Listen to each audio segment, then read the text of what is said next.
que la parole de Dieu soit pour les étrangers ou les Samaritains. C'était que pour les Juifs.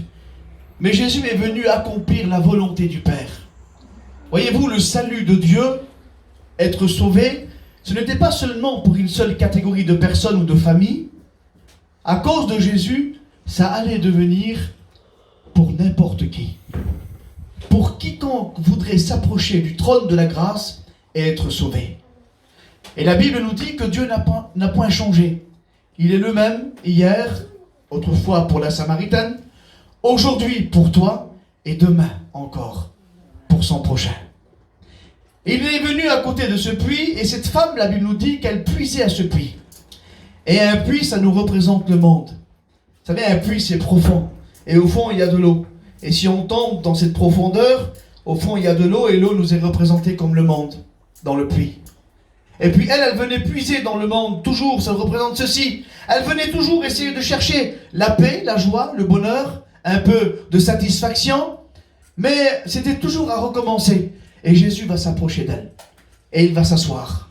Et il va avoir un entretien avec cette femme. Et là, il va dire, femme, avec un peu de toupet. Il va dire, donne-moi à boire de cette eau. Et la femme va dire, mais comment toi qui es juif, peux-tu me demander à boire à moi qui suis une Samaritaine? Et cette femme, en réalité, elle ne savait pas qui c'est qui avait là, devant elle. Elle ne savait pas que Jésus était en train de parler avec elle. Elle ne savait pas que c'était le Messie qui lui parlait. Il va dire, mais comment peux-tu, toi qui es juif, me demander à boire à moi qui suis une Samaritaine? Parce qu'il n'y avait aucune relation. Jésus avait reçu toute autorité. Et Jésus va lui dire à cette femme, femme, si tu connaîtrais qui est celui qui te demande à boire, alors tu lui aurais toi-même demandé à boire. Parce qu'il va lui dire, si tu bois de cette eau, tu auras toujours soif. Spirituellement parlant, si tu vas dans le monde, tu auras toujours soif. Mais Jésus va lui dire, si tu bois de l'eau que moi je te donnerai, tu n'auras plus jamais soif. Est-ce qu'il existe une eau spéciale pour ne plus avoir soif? Je ne parle pas de l'eau qu'on boit. Cette eau-là, elle nous est représentée comme la joie, la paix, le véritable bonheur que donne Jésus-Christ dans un cœur. Oui, si tu bois de l'eau du puits, tu auras toujours soif. Mais si tu bois de l'eau que je te donne, alors elle jaillira en toi jusqu'à la vie éternelle. Et cette femme, eh bien, est là devant Jésus. Et Jésus, qui est la parole faite chair, va discerner toute sa vie. Il va lui raconter toute sa vie. La Bible nous dit que cette femme va prendre position. Elle va courir vers les siens pour dire, mais Jésus est vivant. C'est ce qui se passe aujourd'hui. Pour Pensi, pour G, aujourd'hui pour ceux qui sont chrétiens, Soleika, à trouver Jésus-Christ dans leur cœur. Et puis qu'est-ce qu'ils ont fait? Comme je sais pas moi, un petit peu perdu, Seigneur, qu'est-ce qui se passe? J'ai trouvé Jésus dans mon cœur. Alors je vais aller vers ma famille et puis leur dire vite que j'ai trouvé le Messie. Ça y est, il est là, il m'a raconté toute ma vie, toutes les choses qui étaient cachées dans mon cœur. Eh bien lui, il me les a racontées. Alors elle va courir et puis il va raconter ces choses-là. Et puis sa famille va venir. Où est-il? Et là, il le voit. Et puis là, Jésus va commencer à parler un discours. Et vous savez ce qu'ils vont dire? La famille de cette femme, ils vont dire, ça y est maintenant, on ne croit plus parce que tu nous as dit. Mais on croit parce que nous avons entendu. Et la foi peut se créer dans ton cœur. Parce que peut-être que Jésus, tu ne le vois pas ce soir. Mais sa parole ce soir, elle va être annoncée pour ton cœur. Amen. Elle est la même. 1 Jean chapitre 1 verset 1. Au commencement était la parole. Et la parole a été faite chair. C'est Jésus-Christ. C'est la même parole que j'annonce. Si ce soir, Jésus frappe à la porte de ton cœur. Si tu entends Jésus parler à ton cœur. Si tu ouvres la porte de ton cœur. Tu n'auras plus besoin qu'on puisse te témoigner de Jésus-Christ. Tu diras dans ton cœur comme cette femme samaritaine. Ça y est, désormais je crois. Parce que j'ai entendu et j'ai cru à la parole de Dieu. Jésus est présent. Amen. Il veut bénir vos cœurs ce Gloire soir. à Dieu. On prie le Seigneur. Juste 5, 7, 8 minutes, je ne sais pas comment je veux pas être lent. Mais je voudrais au nom de Jésus que Dieu bénisse ton cœur. Amen. J'aimerais demander à Dawson qui puisse prier le Seigneur pour moi. Au nom de Jésus. Seigneur, je veux te louer, Seigneur, te rendre grâce, notre Dieu. Te dire merci, Barodevel. Merci, Seigneur Jésus-Christ, Seigneur, pour ces chants cantiques, Seigneur, qu'a disposé nos cœurs, Seigneur. Merci. Mais le moment, Seigneur, le plus important, Seigneur, est venu, Seigneur. C'est d'écouter, Seigneur, ta parole, Seigneur Dieu. Seigneur, je vais te présenter, Seigneur Anglo, Seigneur Jésus-Christ. Que tu puisses, Seigneur, le oindre, Seigneur, du double onction de ton esprit, Seigneur. Parle, Seigneur, à travers sa bouche, Seigneur Jésus-Christ. Que des âmes, Seigneur, puissent être touchées au salut dans cette soirée, Barodevel. Parle aux vies, Seigneur, à travers ta parole, Seigneur. Toute la gloire te revient, Jésus. Merci pour tout, Barodevel, que tu vas faire dans cette soirée. Merci encore, Seigneur. Amen. Amen. Laissez-moi quelques minutes juste pour vous parler. Tu as compris que Jésus ce soir est capable. Vu qu'il a fait un détour pour cette femme, il peut bien venir ici ce soir pour te parler à toi. Amen. Et attention, le Seigneur va parler à ton cœur certainement. Gloire à Dieu. Mais il faut savoir saisir ce que Dieu veut de nous. Il faut au bon moment saisir ce que le Seigneur veut nous dire. Vous croyez que Jésus est la vérité. On ne vous annonce rien d'autre que la vérité. Parce qu'on veut que vous soyez sauvés. Et pour être sauvés, Actes chapitre 4, verset 12. Il n'y a été donné sous le ciel et sous la terre aucun autre nom qui peut, par lequel nom, eh bien, qu'on peut être sauvé. Il n'y a pas d'autre nom. Il n'y a été donné sous le ciel et sous la terre aucun autre nom par lequel on peut être sauvé, si ce n'est que le nom de Jésus-Christ. Amen. C'est le nom puissant de Jésus-Christ. Alors j'aimerais vous parler ce soir, tout simplement, de la porte. Amen. Pourquoi je parle de la porte? Est-ce qu'il y a une préparation? Bien sûr que oui, il y a une préparation. Quand un serviteur de Dieu prêche, alors il se prépare. Il demande à Dieu ce qu'il doit annoncer. Et Dieu lui donne la pensée qu'il faut. Parce que Dieu savait déjà qui allait être ici présent. Amen. Dieu savait déjà les personnes qui allaient être ici. Et je vais prendre J ce soir en exemple, parce que c'est celle qu'on est là. Il y a Pensy aussi, mais j'ai envie de prendre J. Même Pensy, hein. La Bible dit, J, que la femme quittera son père et sa mère, elle s'attachera avec son mari, et ensemble ils deviendront une seule chair. Donc le foyer fait un aujourd'hui. Et ce foyer-là qui fait un, écoutez bien, ils ont ouvert la porte de leur maison. Ils ont ouvert la porte de leur maison pour que l'évangile soit annoncé. Pour que leur famille soit sauvée. Je bénis le nom de Dieu. Parce que pour qu'il faut, eh bien, pour qu'il y ait une bénédiction, il faut qu'une porte s'ouvre. S'il n'y a pas de porte qui s'ouvre, on ne peut pas avoir de bénédiction. Et la première des portes qui s'ouvre, je bénis le Seigneur, ça a été Jésus. Amen. Regardez ce que dit Apocalypse chapitre 3 verset 8. Prends-le pour toi. Dieu te parle ce soir. Il te dit, j'ai mis devant toi une porte ouverte que personne ne peut fermer. N'es-tu pas curieux de savoir quelle est cette porte? Écoutez, il a plu à Dieu, je bénis son nom, de choisir des hommes pour le servir. Qu'est-ce que j'ai reçu? Et si j'ai reçu quelque chose qui vient de Dieu, pourquoi moi, Anglo, je m'en glorifierai? Je n'ai rien reçu de moi-même, c'est Dieu qui me donne ce que je suis en train de vous dire là. Je vous annonce simplement la parole. Et écoute bien ce que te dit le Seigneur. Ça devrait frémir dans ton cœur. Il dit, un tel, mets ton nom. J'ai mis devant toi une porte ouverte que personne ne peut fermer. Quelle beauté, Pensy. Il te l'a dit à toi, Pensy. Il te l'a dit à toi, J, un jour, le Seigneur. En disant, J, Pensy, j'ai mis devant vous une porte ouverte que personne ne pourra fermer. Amen. Écoutez ce que je dis là. Quand Dieu ouvre une porte, personne ne peut la fermer. Si Dieu ferme une porte, personne ne peut l'ouvrir. Il détient la clé. Il est lui-même la possibilité. Colossiens chapitre 4 verset 3, il est écrit, priez pour que Dieu nous ouvre une porte. C'est ce que nous avons fait. C'est ce que tu as fait dans le secret de ta chambre. C'est ce que tu as fait chez toi. Priez pour que Dieu nous ouvre une porte. Tu as prié, Dieu a entendu ta prière. Le Seigneur est prêt ce soir à ouvrir une porte. Quelle sera bien la décision de ton cœur? Dieu est lui-même seul, le seul véritable sauveur qui peut nous faire entrer dans le royaume de Dieu. Il n'y a point d'autre personne, il n'y a point d'autre moyen. Il faut passer par lui. Il est l'auteur du salut, l'auteur d'un grand salut, nous dit l'auteur aux Hébreux. Alors, priez pour que Dieu nous ouvre une porte. L'évangile de Matthieu chapitre 7 et verset 13 et verset 14 nous parle justement de deux portes. L'évangile est simple. Je ne vais pas choisir des grands mots ou essayer de compliquer. Il nous est parlé de deux portes différentes. Il y a eh bien la première porte dont nous parle eh bien l'évangile de Matthieu chapitre 7 verset 13. Il dit, large est la porte une grande porte. Spacieux est le chemin qui mène à la perdition, et il y en a beaucoup qui passent par là. Seigneur, il y en a beaucoup qui passent par là. Il dit, mais étroite est la porte, resserré est le chemin qui mène à la vie de Dieu, et il y en a peu qui le trouvent. Ne pensez-vous pas que ça devrait être le contraire? Normalement, le petit chemin, la petite porte qui mène à la vie, il y en a beaucoup qui devraient le trouver. Non, les gens préfèrent cette grande porte, ce chemin large et spacieux qui mène à la perdition, qui mène à une perdition totale. Alors tu vas te voir ce soir, et je te pose la question, sur quel chemin es-tu? Sur quel chemin es-tu actuellement? Vu que la Bible nous parle de 2 chemins seulement, il n'y en a pas 3. Il y a un chemin qui mène à la vie. Jean, chapitre 14, verset 6, Jésus a dit, je suis la vie. Je suis le chemin, je suis la vérité. Et cette porte qui mène à la perdition, vous savez très bien ce que ça veut dire, où c'est qu'elle mène. Puisqu'il y a 2 endroits où passer l'éternité.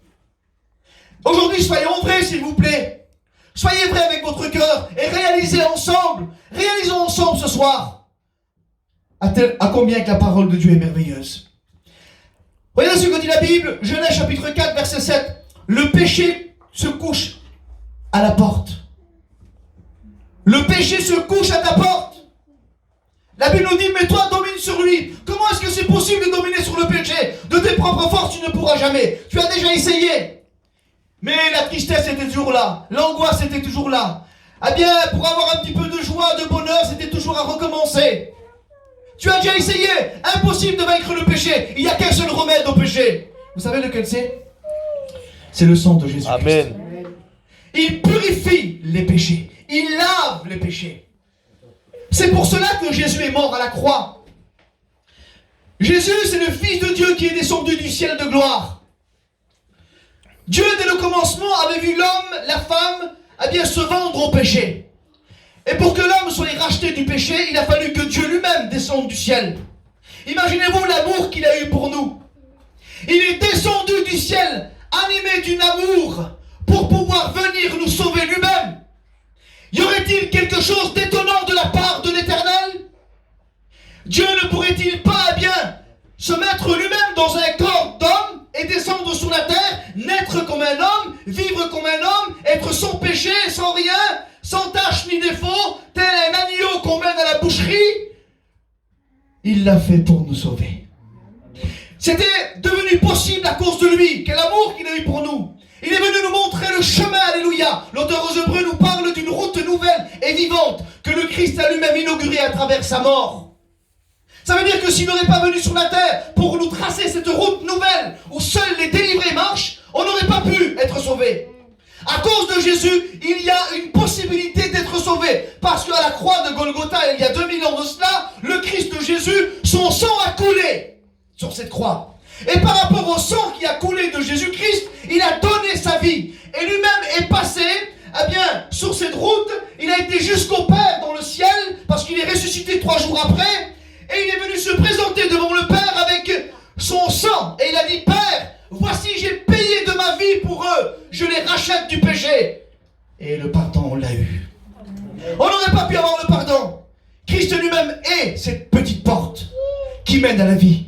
Sur quel chemin es-tu? Le péché coule à ta porte, tu ne peux dominer sur lui. Ce qu'il te faut, il te faut Jésus-Christ dans ta vie. Amen. Il faut Jésus dans ton cœur. Parce que le péché, on ne peut rien faire contre le péché. Ésaïe chapitre 14, verset 12 nous dit que le péché tire son origine de qui? Le premier pécheur, Satan, notre adversaire, le diable. Il n'était pas toujours Satan sur la terre. Il a été créé par Dieu. C'était un ange, un chérubin protecteur, aux ailes déployées. Il était dans les rangs le plus honorables de Dieu. Il avait part à la cité céleste. C'était un chérubin. La Bible nous dit qu'il était très beau cet ange. Il s'appelait Astre brillant, Lucifer. La Bible nous dit que l'orgueil s'est conçu dans son cœur. La Bible nous dit qu'il a levé, quand on regarde, une armée, les anges déchus. Qu'est-ce qu'il a fait dans le ciel? C'est qu'il a détourné des myriades d'anges avec lui. Mais Dieu voyait tout cela, vous allez me dire. Pourquoi est-ce que Dieu l'a laissé faire? C'est la question qu'on se demande tous. Pourquoi est-ce que Dieu n'a pas arrêté? Dieu est amour, nous dit Jean 4,8. Il est amour. L'évangile de Matthieu nous dit que Jésus est le centre même, la manifestation de l'amour. Vous savez pourquoi? Quand Jésus se fait baptiser dans le jardin, dans le Jourdain, il se fait baptiser par qui? Par Jean le Baptiste. Et la Bible, écoutez ce qu'elle dit. Jésus est là dans l'eau. Il se fait baptiser. Il y a une colombe qui descend du ciel. C'est le Saint-Esprit, sous une forme corporelle d'une colombe. Il descend sur lui, et la voix de Dieu se fait entendre, nous dit la Bible, en disant, voici mon fils bien-aimé, en qui j'ai mis toute mon affection, écoutez-le. Dieu a dit, écoutez-le, c'est le fils en qui j'ai mis tout mon amour. Et voici que le Père, le Fils et le Saint-Esprit est rempli d'amour, parce que les Romains chapitre 5, verset 5, dans la parole de Dieu, il est écrit que le Saint-Esprit répand l'amour dans le cœur. Donc ils sont remplis d'amour, et ils nous aiment tellement que c'est vrai que Dieu connaissait tout. Quand il a vu l'astre brillant, il savait ce qu'il allait devenir. Mais écoute bien ce que je te dis là, c'est important. Tu n'es pas une erreur. Avant même que tu sois créé, Dieu te connaissait déjà. Avant même que tu sois né, Dieu t'avait déjà conçu dans son cœur avant que le monde soit. C'est la Bible qui nous le dit. Ça veut dire quoi? Ah ben ça veut dire que dans le cœur de Dieu, il y a même des milliers d'années, Anglo existait déjà. Dans le cœur de Dieu, il y a des milliers d'années, Kinsia existait déjà. Dieu nous connaissait avant même qu'on soit. Il y a un texte dans la Bible qui dit que je t'ai tissé de chair et d'os dans le ventre de ta mère. Donc on n'est pas une erreur. Dieu savait déjà que tu allais être né. Il savait que tu allais être là. Et pourquoi a-t-il laissé Lucifer, Satan, faire ces choses-là? Vu que c'est le premier pécheur. Le péché tire son origine de Satan. Romains chapitre 5 verset 12. Il pénètre dans le monde par Adam, le premier des hommes qui a été créé par Dieu. Romains 6 23. Il entraîne la peine de mort spirituelle et physique. Comment ça se fait que Dieu a-t-il laissé cela? Est-ce que Dieu, Seigneur, alors, que Dieu me pardonne, mais est-ce que Dieu, ça lui a plu de faire cela? Non, c'est pas cela. Écoutez très bien ce que je vais vous dire. Dans le cœur de Dieu, il a fallu que tu sois libre. Tu as été créé avec une perfection. Regardez la perfection qu'il y a. C'est que tu n'es pas obligé. Tu n'es pas obligé. Si Dieu aurait voulu, il t'aurait créé comme les anges avec une obligation de le servir et de l'aimer. Dans ces cas-là, le diable n'aurait pas existé. Mais Dieu a voulu te laisser le choix, parce que ce qu'il a voulu faire connaître à l'homme, le plus, c'est son amour. Il a voulu faire connaître à l'homme son amour divin. Et pour faire connaître à l'homme son amour, il a fallu que l'homme et la femme soient dotés, eh bien, d'une obligation? Non. Il fallait qu'ils soient libres du choix que eux veulent accepter ou pas. C'était un choix. Et pour cela, il a fallu que l'homme connaisse le mal. Parce que Satan, dès qu'il a été précipité sur la terre, Apocalypse chapitre 12, verset 12, malheur au ciel, à la terre et à la mer. Malheur à la terre et à la mer, nous dit le texte. Car Satan est descendu vers vous, animé d'une grande colère, et il a juré la perte de tous les hommes. Et ce qu'il a fait dans le ciel avec les anges, il a fait exactement pareil avec la première femme qui a été créée, qui est tirée de Adam, Ève. Il a mis la même chose dans son cœur. Le doute, elle a été tentée, elle a succombé. Mais comment ça se fait qu'elle a succombé si facilement? Dieu lui l'a créé avec bien le choix de choisir. Et dans son cœur, elle avait un choix. Elle s'est laissée tenter. Et en connaissant le bien et le mal, Dieu savait très bien ce qu'il faisait. C'est pour cela qu'il est écrit heureux, heureux, celui qui s'approche de Jésus-Christ. Amen. Heureux celui qui vient à Jésus-Christ. Le péché tire son origine de Satan. Et Romains chapitre 6 verset 23, le salaire du péché c'est la mort. Et il y a un salaire pour le péché, c'est la mort. Dieu veut que les hommes d'eux-mêmes, avec un choix dans leur cœur, il veut que les hommes et les femmes s'approchent de lui. Il veut que les hommes et les femmes s'approchent de lui de leur plein gré, d'eux-mêmes, et de dire Seigneur, je te demande pardon pour ce temps passé que je suis resté loin de toi. Seigneur, tu es venu, toi. Ce que tu as voulu nous faire connaître, Seigneur, c'est ton amour. Voilà ce que Dieu a voulu te faire connaître. Voilà pourquoi il t'a laissé libre. Parce que si tu aurais été créé avec une obligation, on n'aurait jamais pu connaître l'amour de Dieu. Ah oui, on aurait tout fait par obligation. Mais Dieu était tellement amour qu'il a dit, dans son cœur, Dieu certainement, il était là, et puis comment vais-je faire pour leur faire connaître cet amour? Et pour faire connaître cet amour, il a fallu qu'il te donne un choix. Il a fallu qu'il te laisse la liberté d'accepter entre de suivre Dieu ou d'aller vers le mal. excusez-moi du mot, c'est la vérité. Parce qu'il y a deux chemins. Il n'y en a pas trois. Que vas-tu faire? Vu que le salaire du péché, c'est la mort. Mais le don gratuit de Dieu, c'est la vie éternelle. Job chapitre 30, verset 22. La mort est le rendez-vous de tous les vivants. La mort, eh bien, est le rendez-vous de tous les vivants. Quand la mort frappe, elle frappe. Elle n'aura pas de carte de visite. Jésus a dit quelque chose, écoutez bien, ouvrez vos oreilles. Il dit, je suis la résurrection et la vie. Celui qui me suit vivra, même quand il serait mort. Seigneur Jésus. Il y en a qui croient que juste après la mort, il n'y a rien du tout. Je vous dis de la part de Dieu, il y a une vie qui commence. Amen. Notre corps est doté de corps, âme et esprit. Et après la mort, on ferme les yeux, il y a une vie qui commence. Elle commence comment? Il y a deux portes.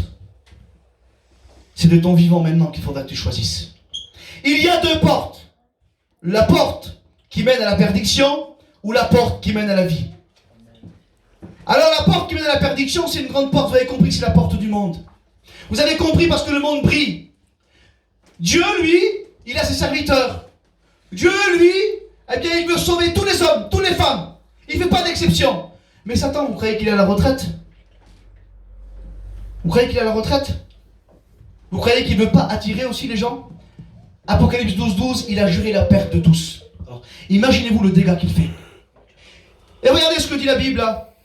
La petite porte. Jean chapitre 10, verset 9. Jésus a dit, je suis la porte. Si quelqu'un entre par moi, eh bien il sera sauvé.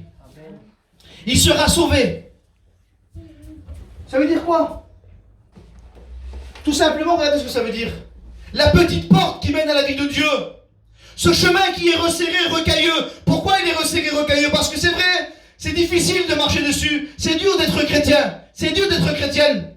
Mais quand tu penses sur tes propres forces ou quand tu crois que ça va aller de toi-même, c'est là que tu trompes en réalité.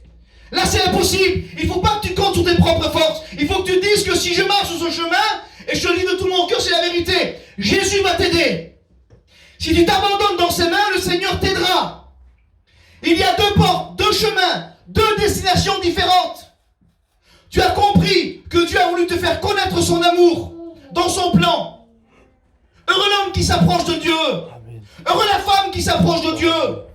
Aujourd'hui, si tu t'approches de Dieu, comment faire alors, Anglo? Le psaume nous dit, quand tes malheureux crient, l'Éternel l'entend et le délivre de toutes ses détresses.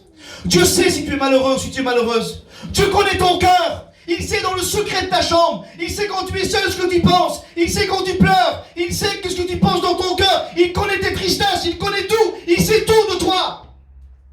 Et aujourd'hui, il est là, présent dans ce lieu, le Seigneur. Et puis, il est en train de parler à ton cœur. Il te dit, je suis la porte. Si quelqu'un entre par moi, il sera sauvé. Il dit, je vous le dis en vérité, un grand nombre essaieront d'entrer, mais ils ne le pourront.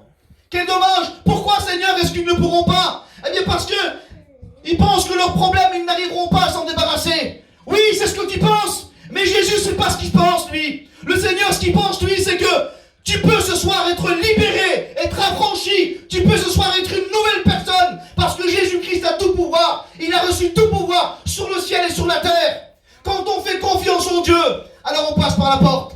Jésus, s'il est la porte et que tu as un besoin, aujourd'hui, tu peux frapper à la porte. Et Jésus va parler à ton cœur. Amen. Il va dire, que veux-tu? Seigneur, je veux passer par cette porte.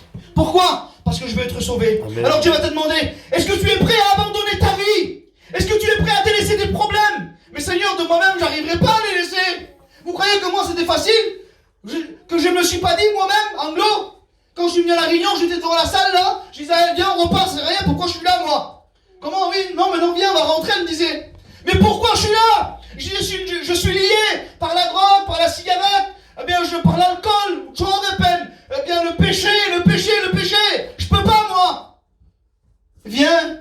L'homme a dit que peut-être Jésus peut changer ta vie. Rentre dans la salle, rentre dans la réunion. C'est sûr? Oui, viens, rentre. Je suis rentré, j'ai écouté la parole de Dieu. J'ai fait confiance en Dieu. Une seule réunion, je me suis engagé avec Jésus. Jamais de ma vie, j'ai laissé tomber les choses de Dieu. Ça fait 10 ans, aujourd'hui, je suis prédicateur. Je prêche l'évangile. Christ est vivant, Dieu est vivant, il est cette porte qui mène à la vie. Moi je marche sur ce chemin, c'est difficile, il est rocailleux, mais je sais qu'au bout il y a la vie, il y a la victoire. Le Seigneur veut sauver, il veut transformer les cœurs, il veut bénir ton cœur à toi, il veut que bien